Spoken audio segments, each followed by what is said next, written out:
صلاۃ الحاجت کے بارے میں یہ حضرت خضر علیہ السلام سے منقول ہے، اور حضرت خضر علیہ السلام نے ایک عبادت گزار کو یہ سکھائی تھی اور فرمایا کہ یہ ایک عمل 1000 حاجت کے لیے ہے، اتنا زبردست عمل ہے۔ تو جامع شرفیہ کے محتمم حضرت مولانا حافظ فضل الرحیم صاحب دامت برکاتہ العالیہ سے ملاقات ہوئی تو پرسوں نے ایک چھوٹی سی کتاب ہدیہ کی صبح شام کے معمولات کے بارے میں، اور اس کے اندر ایک صلاۃ الحاجت کا ذکر تھا جو انہوں نے زبانی بھی مجھے بتایا اور فرمایا کہ بھئی آپ یہ کیا کریں، کوئی بھی سخت اور بڑی حاجت ہو، ضرورت ہو، کوئی خواہش ہو، کوئی مسئلہ ہو، اس کے لیے انہوں نے بتایا کہ حضرت مولانا اشرف علی تھانوی رحمۃ اللہ علیہ نے لکھا ہے کہ امام شافعی رحمۃ اللہ علیہ کی ڈائری میں، بیاض میں ڈائری میں یہ لکھا ہوا تھا۔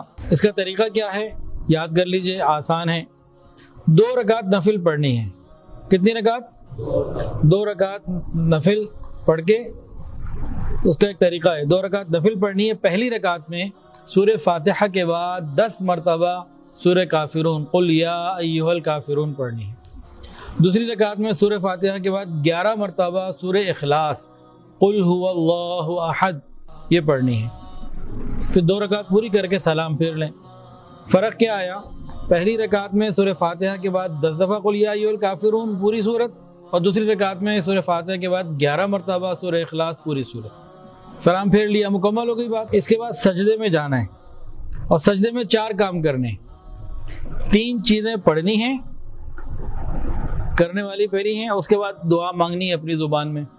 سجدے میں پہلے جا کے 10 مرتبہ درود شریف پڑھنا ہے، کوئی سا بھی پڑھ لیں، 10 مرتبہ درود شریف، اور 10 مرتبہ تیسرا کلمہ مکمل عظیم تک، سبحان اللہ والحمد للہ ولا الہ الا اللہ واللہ اکبر ولا حول ولا قوت الا باللہ العلی العظیم 10 مرتبہ۔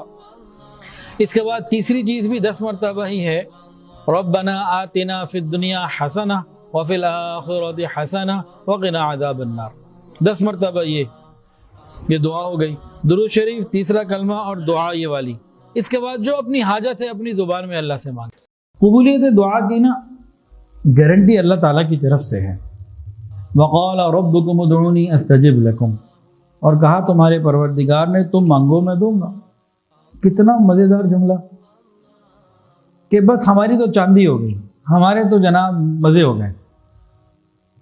اس جملے نے ہمارے تو بارے نیارے کر دیے،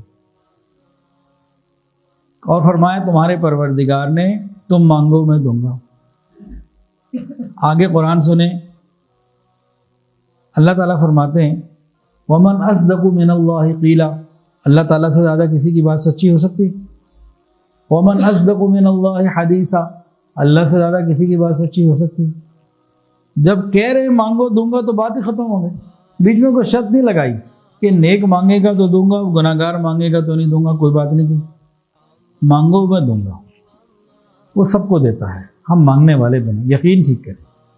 حدیث کے اندر آتا ہے، 2 باتیں سنیے، یقین کے ساتھ مانگو، اور دوسرا بتایا کہ جس کے دل میں یقین کمزور ہوتا ہے، ڈھل مل مذبذب ہوتا، اس کی قبول نہیں ہوتی ہے، حدیث میں واضح موجود ہے۔ جس دعا مانگتے ہوئے پتہ نہیں ملے گا نہیں ملے گا، کیا ہوگا، ایسے بندے کی قبول نہیں ہوتی۔ تو یہ قبولیت دعا کا میکینزم سمجھ لیجئے۔